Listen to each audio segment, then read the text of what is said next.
थोडं मोठ्याने मन नारायण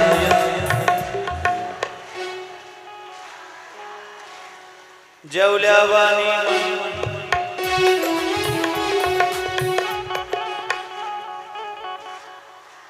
सर्वांनी नारायण नारायण ओ नारायण नारायण नारायण।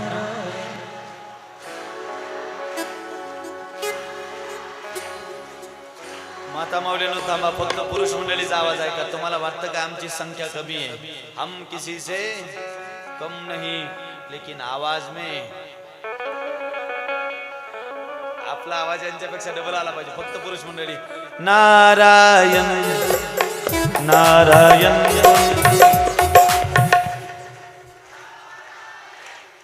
जेवल्या वाणी मन। सर्वांनी हात वरती, हात हात नारायण नारायण नारायण नारायण नारायण।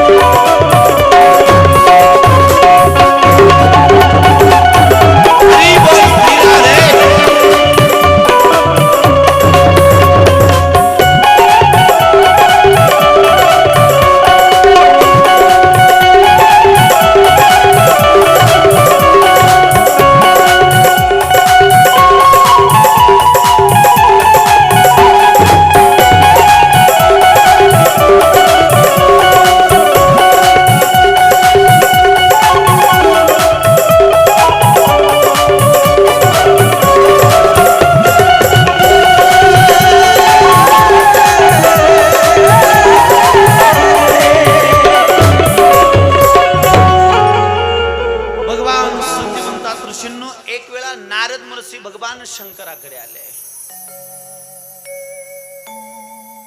आणि भगवान शंकराकडे आल्यानंतर देवादिदेव महादेवाला विचारलं, महादेवा म्हणले तुम्ही डोळे बंद करून कोणाचं ध्यान करतात?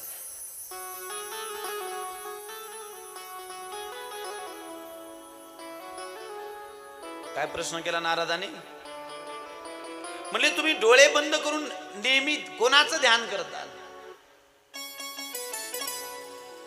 म्हणले मी एक वेळा क्षीरसागरामध्ये गेलो तर भगवान विष्णू ही डोळे बंद करून ध्यानास्थ असतात। ब्रह्माजीकडे ब्रह्मलोकामध्ये गेलो तर म्हणले ब्रह्माजी सुद्धा डोळे बंद करून ध्यानास्थ असतात। तुम्ही तिन्ही देवता कोणाचं ध्यान करता?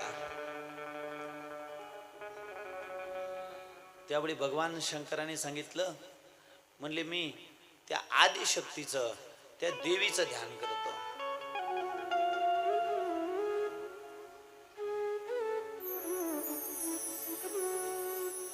नारदाने प्रश्न केला, म्हणले तुमच्याही पेक्षा कोणीतरी मोठं आहे?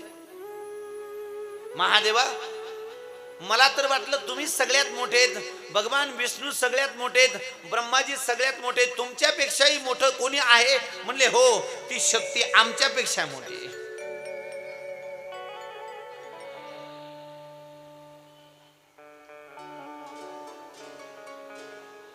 म्हणले पृथ्वी तलावरती ती शक्ती सोडून अगोदर कोणीच नव्हतं।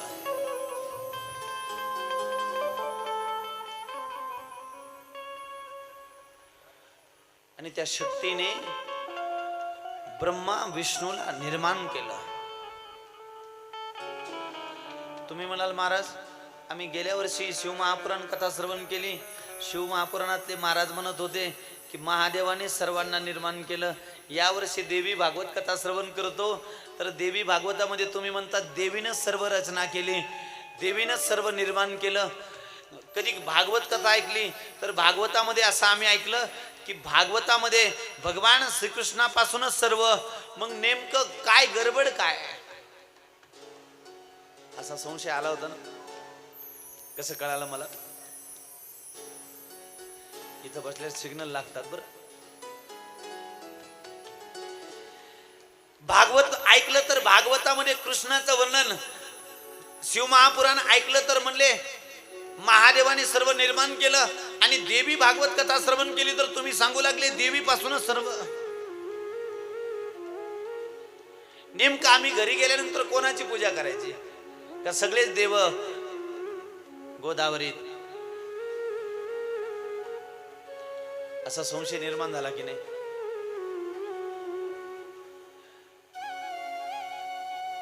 ही सृष्टी कोणापासून निर्माण झाली? कोणी कोणाची निर्मिती केली? शिवमहापुराण ऐकल्यानंतर वेगळा भ्रम निर्माण होतो. देवी भागवत कथा श्रवण केल्यानंतर वेगळा भ्रम निर्माण होतो आणि भागवत ऐकल्यानंतर पुन्हा वेगळाच भ्रम निर्माण होतो. नेमकी कोण कोणाची निर्मिती करतं आणि या सृष्टीमध्ये कोण कोणाच्या द्वारे सृष्टी चालवतं? तुम्हाला जसा प्रश्न निर्माण झाला असाच प्रश्न ऋषींना सुद्धा झाला होता. मला वाटतं या तुमच्या प्रश्नाचं उत्तर मी देतो, परंतु एकदा उठून सुंदर भजन करा. बराच वेळपासून तुम्ही बसलेले आहात, पाय मोकळे करा, नंतर पुढची कथा. सर्वांनी उठून उभे राहा.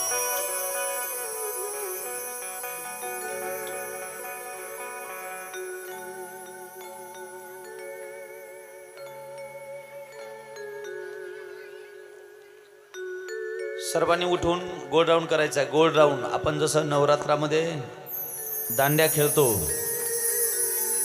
तसं गोल राऊंड करा सर्वांनी.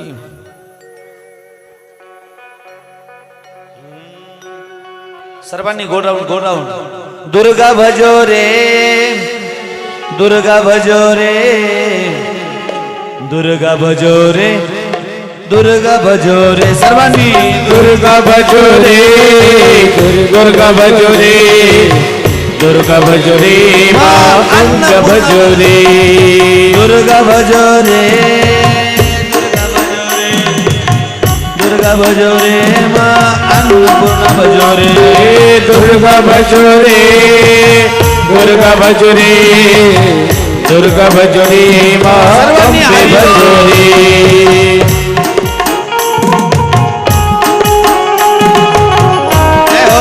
पुरुष मंडळी, तरुण मंडळ, वाह वाह, जय हो, जय हो श्रीराम.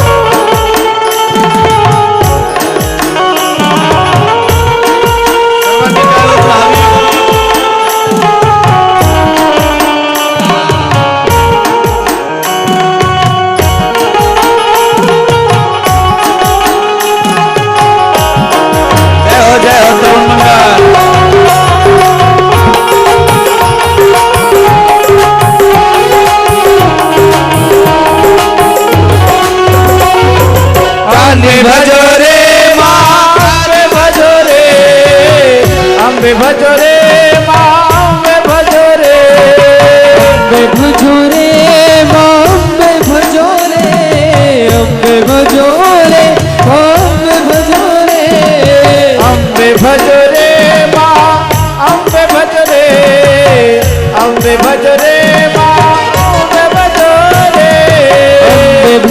रे, माँ अंबे भजो रे, अंबे भजो रे, मैया दुर्गा भजो रे, अंबे भजो रे, अंबे भजो रे, अंबे भजो रे, माँ दुर्गा भजो रे, अंबे भजो रे, दुर्गा भजो रे, अंबे भजो रे, माँ दुर्गा भजो रे.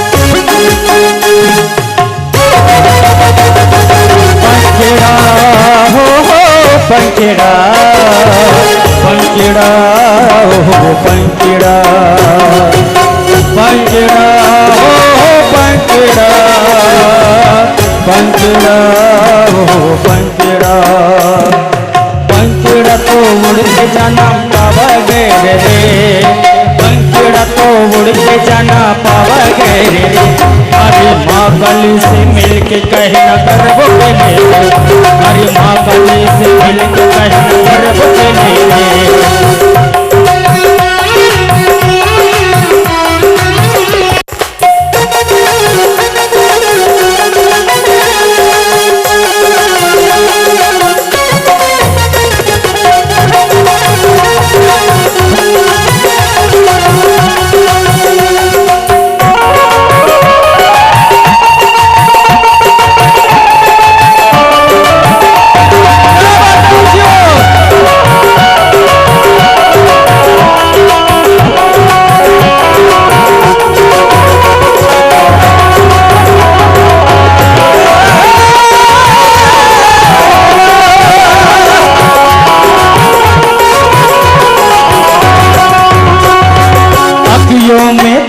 बस अखियाँ में बंद कर लूं अखियों में तो बस जा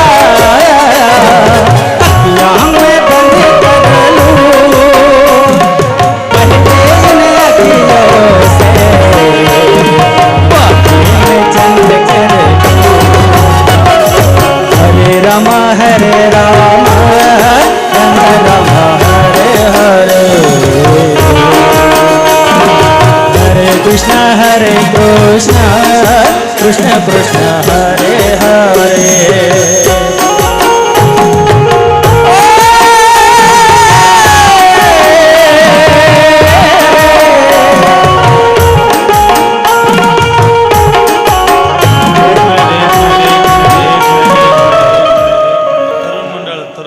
तुमचा राऊंड करा तुमचा राऊंड पाहिजे उभा राहा उभा खाली बसू नका उभा राहा तरुण मंडळ गोल राऊंड करा तुमची गरज आहे राऊंड करा मोठा असा खाली बसू नका राऊंड करा तरुण मंडळ राऊंड करा तरुण मंडळाचा राऊंड गोविंदा आला रे आला जरा मटके सांभाळ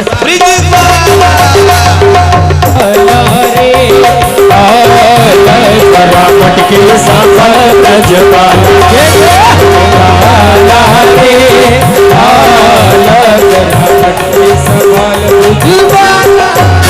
अरे 1 2 3 4 वाडगाव मधले वर हुशार 1 2 3 4 वाडगाव मधले फुल हुशार अरे 1 2 3 4 वाडगाव मधल्या पोरी हुशार 1 2 3 4 वाडगाव मधले फुल गोविंदा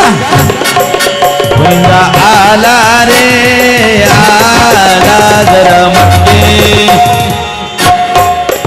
जरा मटके सांभाळ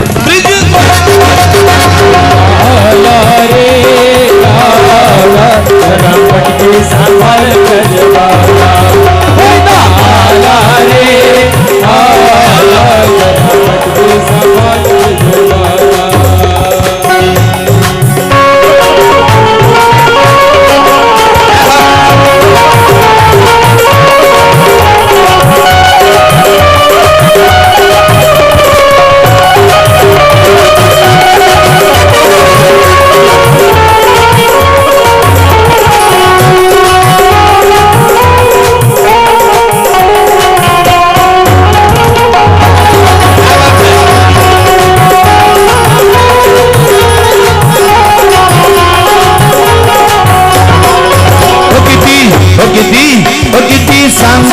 सांगू कुणाला किती सांगू कुणाला आनंदी आनंद आनंद झाला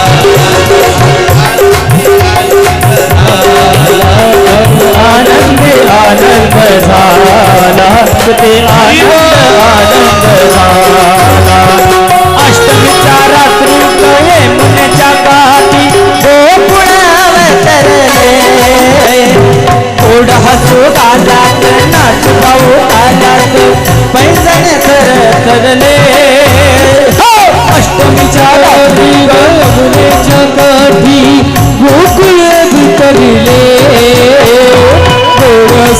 झाला तुळस गवतला ते पैदल खरे ठरले काया दिसतो बोटून वकी आला काना दिसतो बोटून वकी आला नव्या नवरीचा स्वीकारलेला आनंदी आनंद आनंदी आनंद झाला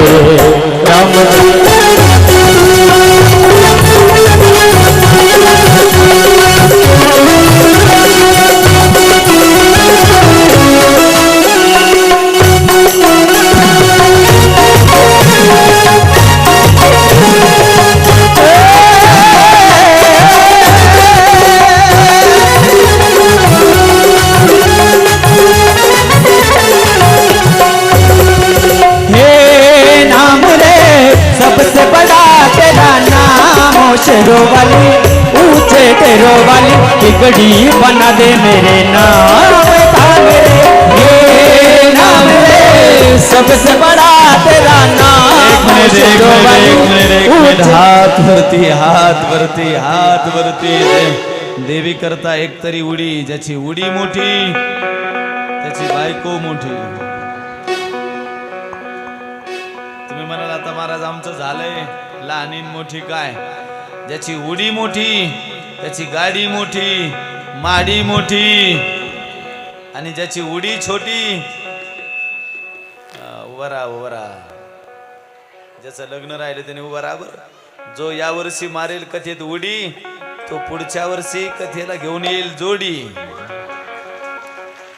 हात वरती एक तरी देवी करता उडी हरी बोल.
दुर्गा माता की अन्नपूर्णा माता की जय.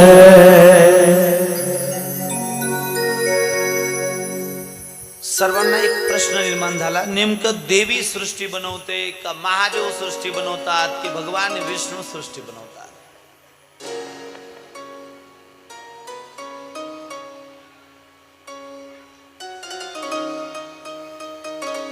तुम्ही जर श्रीमद भागवत कथा ऐकली असेल तर त्या श्रीमद भागवतामध्ये भगवान सुखदेवजी ब्रह्मचारी आहेत, लग्न नाही झालं म्हणले. आणि तुम्ही आता देवी भागवतामध्ये पुढे ऐकताल की भगवान सुखदेवाचा लग्न झालं. आता जरा लक्ष देऊ नाही का बरं?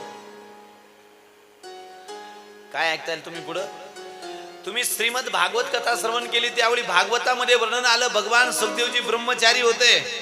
आणि तुम्ही देवी भागवत ऐकल्यानंतर देवी भागवतामध्ये असं वर्णन येतं की भगवान सुखदेवाचा विवाह झाला, भगवान सुखदेवाला 3 पुत्रही झाले.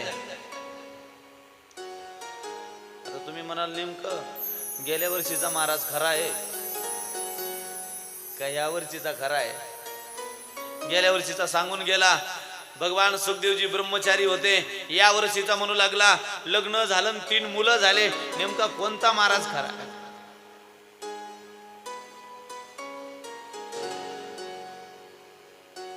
याच कारण असं आहे, श्रीमद देवी भागवत हे सारस्वत कल्पामधले. कोणता कल्प?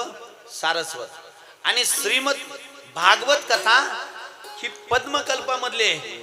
पद्मकल्पामध्ये भगवान सुखदेवाचा विवाह झाला नाही आणि सारस्वत कल्पामध्ये भगवान सुखदेवाचा विवाह झाला. कल्प भेदानुसार कथा आहेत. म्हणून सारस्वत कल्पामध्ये ब्रह्मा विष्णू महेशाला देवीनं प्रगट केलं. कोणाला? ब्रह्मा विष्णू महेशाला. आणि पद्मकल्पाचा जर तुम्ही अभ्यास केला, पद्मकल्पाचा विचार केला, तर पद्मकल्पामध्ये भगवान विष्णूने सर्व सृष्टी रचवली. गैरसमज दूर झालाय का? लक्षात येत आहे ना? लक्षात येत आहे ना? आणखी जवळ येऊन बोलू. स्त्री एकच आहे. काय? स्त्री एकच आहे. ती कोणाची बायको आहे, ती कोणाची आई आहे, ती कोणाची वहिनी आहे, ती कोणाची आत्या आहे, ती कोणाची मावशी आहे, ती कोणाची शेजारीने आहे, ती कोणाची भांडखोर. स्त्री काय वेगळी वेगळी आहे का? स्त्री एकच आहे की नाही? मग तिला कोणी मावशी म्हणतं, तिला कोणी आत्या म्हणतं, तिला कोणी आजी बी म्हणतं. आता आजी दुसरी आहे, मावशी दुसरी आहे, चुलती तिसरी आहे. स्त्री किती आहे? एकच आहे. परंतु ती एकच असणारी स्त्री प्रत्येकाकरता वेगवेगळी आहे. तसा माझा परमात्मा या सृष्टीमध्ये एकच आहे, परंतु तो कल्पभेदानुसार कधी राम होतो, कधी राम बनून सृष्टी निर्माण करतो, कधी देवीच्या रूपामध्ये येतो, देवी बनून सृष्टी निर्माण करतो. वास्तविक पाहता देव काय वेगळा? आता लक्षात आलंय तुमच्या मी बोलतो ते 100% हो ना? का उग माना हलता? खरं सांगा तुम्हाला, मसोबाची शपथ. लक्षात आलं ना? स्त्री जशी एकच आहे, तसं या सृष्टीमध्ये परमात्मा एकच आहे, परंतु तो परमात्मा वेगवेगळ्या कल्पामध्ये वेगवेगळे अवतार धारण करतो. कधी तो देवी बनून येतो, तो कधी तो महादेव बनून येतो, तर कधी तो कृष्ण बनून येतो. हरे म्हणा तुम्ही गोविंद म्हणा, तुम्ही गोपाल म्हणा, तुम्ही नारायण. हरे म्हणा तुम्ही गोविंद म्हणा, तुम्ही गोपाल म्हणा, तुम्ही नारायण. हरी म्हणा तुम्ही गोविंद म्हणा, तुम्ही गोपाल म्हणा, तुम्ही नारायण. हरी म्हणा तुम्ही गोविंद म्हणा, तुम्ही गोपाल म्हणा, तुम्ही नारायण. गोविंद गोपाल म्हणा नारायण, गोविंद गोपाल म्हणा नारायण. हरी म्हणा तुम्ही गोविंद म्हणा, तुम्ही गोपाल म्हणा, तुम्ही नारायण. हरी म्हणा तुम्ही गोविंद म्हणा, तुम्ही गोपाल म्हणा, तुम्ही नारायण. हरी म्हणा तुम्ही गोविंद म्हणा, तुम्ही गोपाल म्हणा, तुम्ही नारायण. हरी म्हणा तुम्ही गोविंद म्हणा, तुम्ही गोपाल म्हणा, हरी नारायण. राम म्हणा घनश्याम म्हणा, मेघश्याम म्हणा, राधेश्याम म्हणा. राम म्हणा घनश्याम म्हणा, मेघश्याम म्हणा. श्याम म्हणा घनश्याम म्हणा, राधेश्याम म्हणा, मेघश्याम म्हणा. हरी म्हणा तुम्ही गोविंद म्हणा, तुम्ही गोपाल म्हणा, तुम्ही नारायण. हरी म्हणा तुम्ही गोविंद म्हणा, तुम्ही गोपाल म्हणा, तुम्ही नारायण.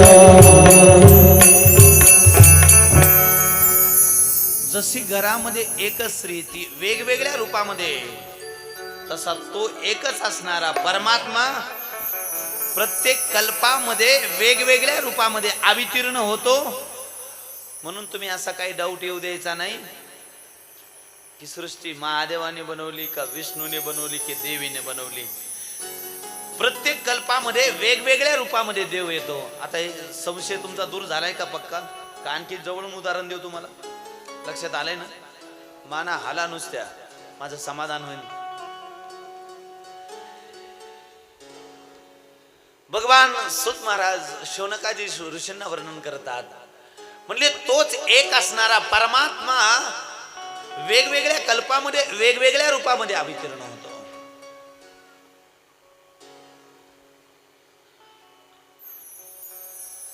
आणि त्याची आराधना केल्यानंतर, त्या देवीची आराधना केल्यानंतर, त्या देवाची आराधना केल्यानंतर प्रत्येकाला जे फळ पाहिजे ते फळ प्राप्त होतं. म्हणून पुराणामध्ये वर्णन आलं, देवी भागवत श्रवण केल्यानंतर वसुदेव देवकीचं सुद्धा दुःख दूर झालं. कोणाचं? वसुदेव देवकी. कोणाचे मम्मी पप्पा आहेत वसुदेव देवकी? Mummy papa. आता मम्मी आणि पप्पाचे अंकल आंटी, आता फक्त एक घंटी राहिली.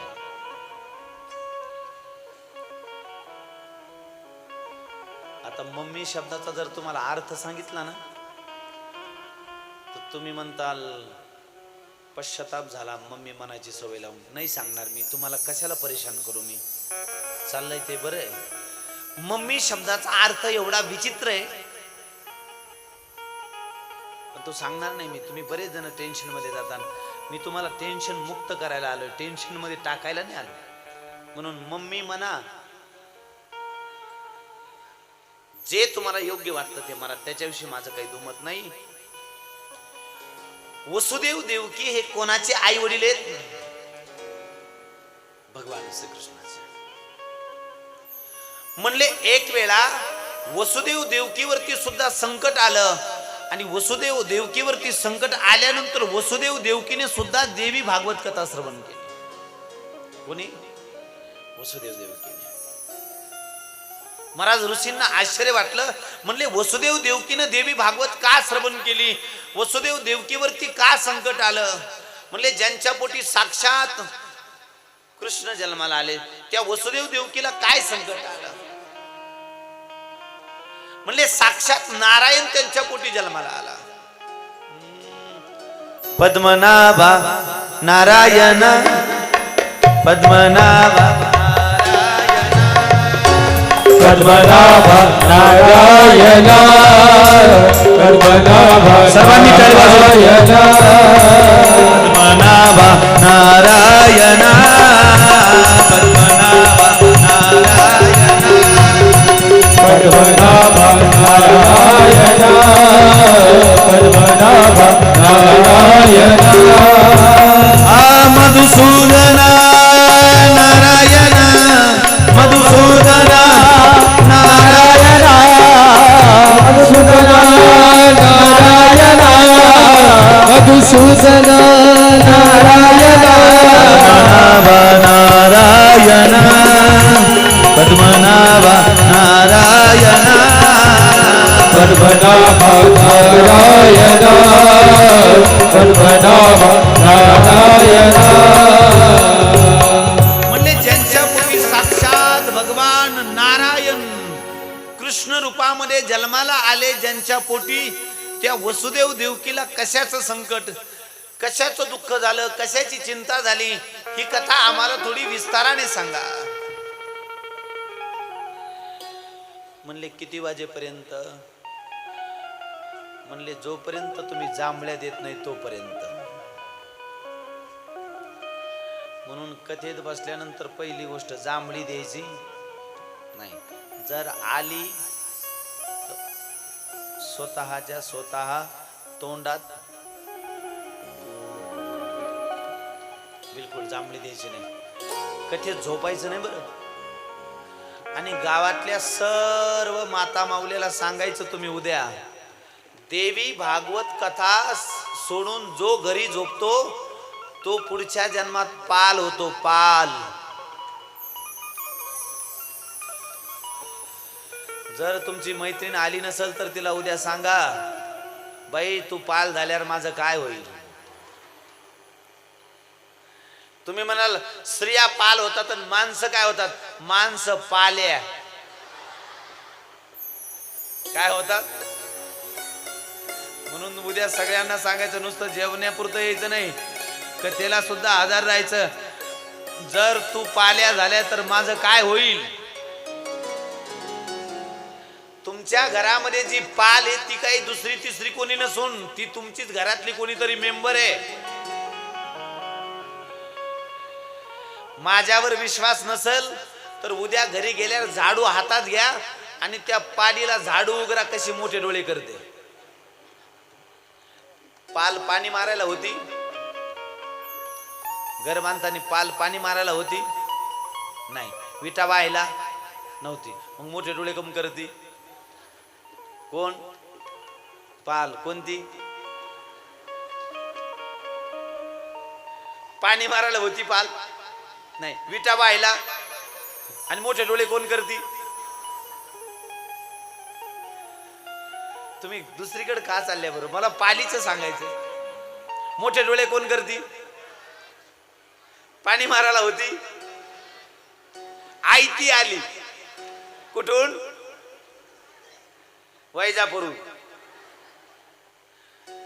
मी पालीचं सांगतो बरं, तुम्ही दुसरीकडे चालले वाटतं बरं. घरामध्ये उद्या झाडू घेऊन पालीला मारण्याकरता धावा, ती मोठे डोळे करतील, माग पाहते का? ती तुमच्या पूर्वज संबंधातली आहे. म्हणून इथं बसलेल्या माता माऊलीला विनंती आहे, घरी गेल्यावर तुमच्या मैत्रिणीला गेल्या गेल्या सांगा, उद्या जर का घरी झोपली तू पाल होशील. 7 दिवस काही झालं तरी हा मंडप सोडायचा नाही बरं. शास्त्र सांगतं, जो देवी भागवत कथा श्रवण करतो त्याच्या जीवनातल्या सर्व व्यथा, सर्व अडचणी, सर्व पाप समाप्त होतं. परंतु देवी भागवत म्हणतो ते पाप पुढं जातं, म्हणले जो घरी झोपून राहतो त्याच्याकडे. हा, म्हणून शास्त्र 3 गोष्टी करायला सांगत नाही. कथा चालू असल्यावर घरी झोपायला शास्त्र मान्यता देत नाही.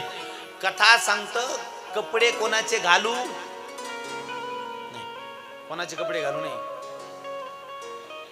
शास्त्र सांगतं कोणाची चप्पल घालू, हे लक्षात ठेवा बरं. 5 मिनिट सुद्धा कोणाची चप्पल घालायचं नाही, 5 मिनिट सुद्धा. दुसऱ्याचे कपडे घालायचे नाही. आता तुम्ही म्हणाल आजच घालून आलो, नाही इथं कोणी घातले नाही. यात 3-4 गोष्टी शास्त्राने बिलकुल बंद करायला सांगितल्या. महाराज आपलं शास्त्र एवढं बारीक आहे. शास्त्र म्हणतं हातावर लिहायला चालत नाही. हातावर लिहायला चालत नाही, म्हणून विद्यार्थ्यांनी कधीच हातावर लिहायचं नाही. इथं बसलेल्या सर्व मुलीला, माझ्या भगिनींना प्रार्थना आहे, ज्यावेळी अभ्यासाकरता बसता त्यावेळी सकाळी ब्रह्ममुहूर्तावरती अभ्यासाला बसा आणि अभ्यासाला बसल्यानंतर उत्तरेकडे तोंड करून बसा. कुणीकडे? उत्तरेकडे. कारण मुलीचा अभ्यास करतात, मुलं नुसते. मुलीला घरी गेल्यावर विचारा,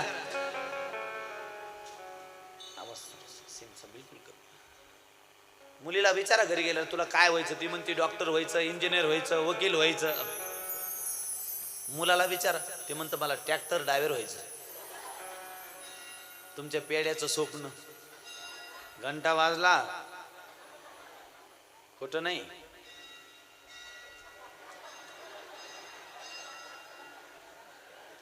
आता तर जोरात वाजला.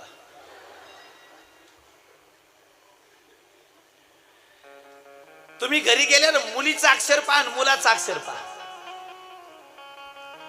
हे शाळेतून आलं का दारातूनच दप्तर फेकून देतं, जय भोलेनाथ. दुसऱ्या दिवशी जर 9ला शाळा असली तर 8:45 म्हणतं, आई काल माझं दप्तर इथं होतं. हे खरंय का खोटं आहे? आणि तरी म्हणते मा पेडा जेवला नाही. तो हा पेढा तुला जवा ह्या हॉल मध्ये नेऊन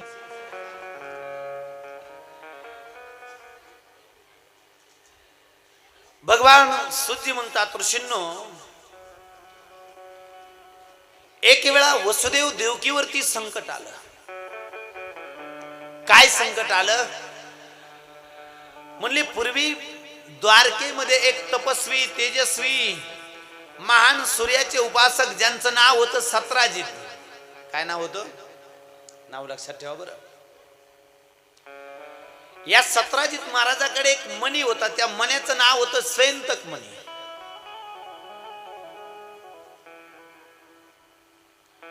या मण्याची विशेषता होती, हा मणी रोज 8 भार सोनं द्यायचा. किती? 8 भार सोनं. आपल्या हिशोबाने जर विचार केला तर म्हणले रोजचं 20 किलो सोनं देत होता. किती? असा जर एखाद्याला मिळाला तर पाहिजे 20 किलो मणी देणारा, सोनं देणारा मणी पाहिजे. कोणाला पाहिजे? आता त्याचं पुढचे नेम ऐका. त्याचं वर्णन असं आहे, त्या मण्याची जर 18 तास रोजची पूजा नाही झाली तर घरातला एक माणूस आता पाहिजे. हा, फुकट कसं गोड लागत. आता नको. अगोदर म्हणले पाहिजे, आता का नको म्हणले? 18 तास जर त्या मण्याची पूजा नाही झाली, दिवसातून 24 तासामध्ये 18 तास पूजा करायची, आणि जर 18 तासाच्या कमी पूजा झाली की म्हणले घरातला एक मेंबर. ही कथा लक्ष देऊन ऐका बरं. पुराणामध्ये वर्णन आलं, ही कथा ऐकल्यानंतर तुमचा एक दोष समाप्त होतो. कोणता? एक चंद्र पाहायला जमत नाही. कोणता? कोणता चंद्र पाहायला जमत नाही? कोणत्या दिवशी? ज्या दिवशी गणेश भगवंताची आपण स्थापना करतो त्या दिवशी जर चंद्र पाहिला तर काय होतं? चोरीचा आळ येतो, काहीतरी आळ येतो. म्हणून गणेश स्थापना करताना चंद्र पाहू नाही. ज्या दिवशी गणेश स्थापना करतात त्या दिवशी चंद्र पाहायचं नाही. का बरं? त्या दिवशी चंद्राला दिलेला शाप आहे भगवान गणेशाने. एक वेळा भगवान गणेश चंद्रलोकामध्ये गेले, आणि चंद्रलोकामध्ये गेल्यानंतर आता चंद्रलोकामध्ये जमीन अशी काय प्लेन नाही, आणि गणपती बाप्पा थोडेसे आडमधडम आहेत. चालता चालता गणपती बाप्पाचा पाय खालीवर पडला आणि गणपती पडले. पडल्याबरोबर चंद्र हसला. शास्त्र सांगतं 3 जणाला हसू नये. म्हणले साधूला कधी हसू नये. वाक्य लक्षात ठेवा बरं. साधूला कधीच हसायचं नाही. साधूची कधी टिंगल करायची नाही. साधूला हा नाही. तुम्हाला एखादा साधू पटला, लांबून त्याच्या जवळ सावलीला सुद्धा जाऊ नका. शास्त्र म्हणतं साधूला हसायचं नाही. शास्त्र म्हणतं जर एखादा पडला तर त्याला हसायचं नाही. शास्त्र म्हणतं अपंग व्यक्तीला हसायचं नाही. जर एखादा लंगडा चालला तर त्याला हसायचं. जर लंगड्या व्यक्तीला हसले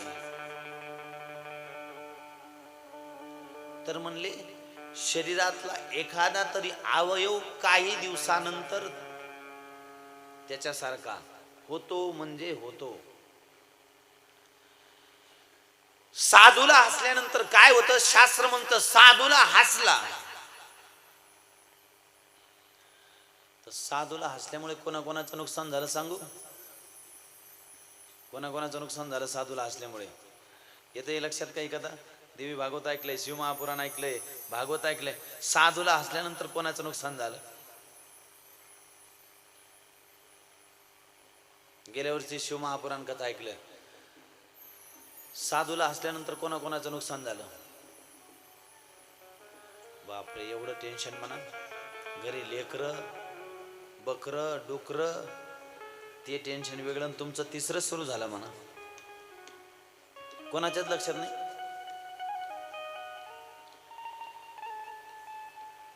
साधूला हसल्यामुळे नुकसान कोणाचं झालं? कोणाच्याच लक्षात नाही. धन्यवाद. काहीच लक्षात ठेवू नका. डोक्याला काय एक टेन्शन आहे का घराचं? मी सांगतो, काही टेन्शन घेऊ नका. तुम्ही फक्त बसत जा, माना हालत जा. कथा काही पाठ करत जाऊ नका. कीर्तन कथा काही लक्षात ठेवायचं नाही. मग लक्षात काय ठेवायचं? मालिका. मालिका लक्षात ठेवा. कथा नका लक्षात ठेवજો. पुराणामध्ये वर्णन आलं, साधूला हसल्यानंतर पार्वतीच्या बहिणीचं सुद्धा नुकसान झालं होतं. कोणाचं? आता हे शिवमहापुराण ऐकल्यामुळे शिवमहापुराणातलं उदाहरण दिलं बरं. आता त्याच्या अगोदर गेल्या वर्षी शिवमहापुराण होतं, त्याच्या अगोदर कोणतं होतं? भागवत. भागवतातलं आठवतं कोणाला? कोण हसलं होतं साधूला?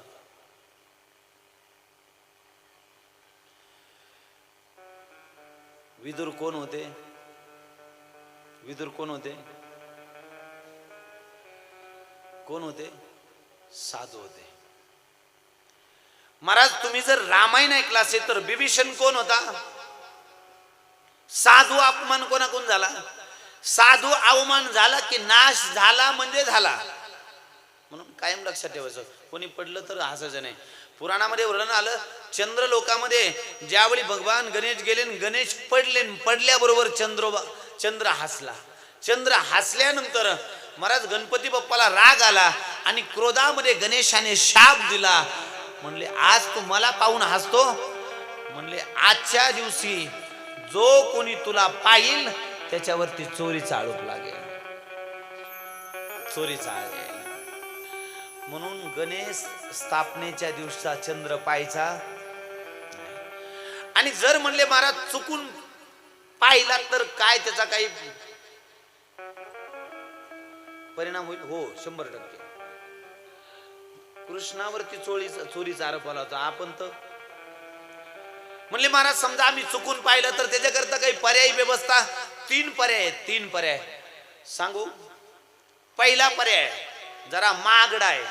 म्हणले त्या दिवशीचा जर चंद्र पाहिला तर म्हणले 4 किलो चांदीचा चंद्र तयार करा. किती? आता चांदी किती भाव झाली? म्हणले 4 किलो तांदूळ बसतील एवढं चांदीचं पात्र तयार करा. 4 किलो तांदूळ बसतील एवढं चांदीचं पात्र तयार करा. आणि म्हणले 4 किलो तांदूळ म्हणले योग्य साधूला, योग्य ब्राह्मणाला ते दान करा. आता 4 किलो तांदूळ चांदी दान करणं शक्य आहे नाही. मग जरा आता थोडासा सस्तावाला सांगू उपाय. सस्ता आहे पण जरा कठीण आहे बरं. पुराणामध्ये वर्णन आलं, जर त्या दिवसाचा चंद्र पाहिला तर चांद्रायण व्रत करायचं. कोणतं व्रत? चांद्रायण. चांद्रायण व्रताचा नेम असा आहे, म्हणले 1 महिन्यापर्यंत दुधावर राहायचं. किती महिन्यापर्यंत? 1 महिन्यापर्यंत अन्न ग्रहण करायला जमत नाही. आणि म्हणले असा 1 महिना जर पूर्ण उपवास केला तर हा दोष समाप्त होतो. आता 1 महिने दुधावर राहणं शक्य नाही. मग आता सगळ्यात सोपा पर्याय सांगतो. कोणता? सगळ्यात सोपा पर्याय हा सांगितला. म्हणले आता मी जी कथा सांगतो स्वयंतक म्हणायची, ही कथा जर ऐकली तर म्हणले त्या दिवसा चंद्र पाहिल्यानंतर जो दोष लागतो तो समाप्त होतो. म्हणून ही कथा सर्वांनी लक्ष देऊन ऐका. आता ही कथा ज्यांनी त्या दिवशी चंद्र पाहिला त्याचा दोष समाप्त करणारी कथा आहे. म्हणून अति लक्ष देऊन ऐका बरं, अति लक्ष देऊन. म्हणले द्वारकेमध्ये एक सत्राजित नावाचे महाराज होते. यांच्याकडे स्वयंतक मणी. आणि एक दिवस तो मणी आपल्या गळ्यामध्ये धारण केला. आणि मणी गळ्यामध्ये धारण करून ते सत्राजित महाराज द्वारकाधीश भगवान श्रीकृष्णाच्या नगरीमध्ये आले. आणि द्वारकाधीश भगवान श्रीकृष्णाच्या नगरीमध्ये आल्यानंतर सर्वांना वाटू लागलं, अरे आपल्या द्वारका नगरीमध्ये आज साक्षात सूर्य आला. कारण तो मणी सूर्यासारखा चमकदार होता. आणि सर्वजण सूर्य आला, सूर्य आला, अरे आपल्या द्वारकेत सूर्य आला, सूर्यदेव आले, सूर्यदेव आले म्हणून सर्वजण त्या सत्राजित महाराजाकडे पळू लागले. भगवान श्रीकृष्णाने सर्व द्वारकावासीयांना सांगितलं, म्हणले हे सूर्यदेव नाहीयेत, म्हणले हे सूर्यदेवाचे उपासक सत्राजित महाराज आहेत. सूर्याची आराधना केल्यामुळे यांना हा मणी प्राप्त झालाय. आणि या मण्याची विशेषता म्हणले रोज 8 भार सोनं देतो. किती? द्वारकावासी लोक म्हणले एक काम करा ना, हे जर मणी आपल्या खजिन्यात ठेवला तर कितीतरी गोरगरिबाचं कल्याण होईल. सर्व द्वारकावासी लोक त्या सत्राजित महाराजाकडे आले आणि सत्राजित महाराजाला म्हणू लागले,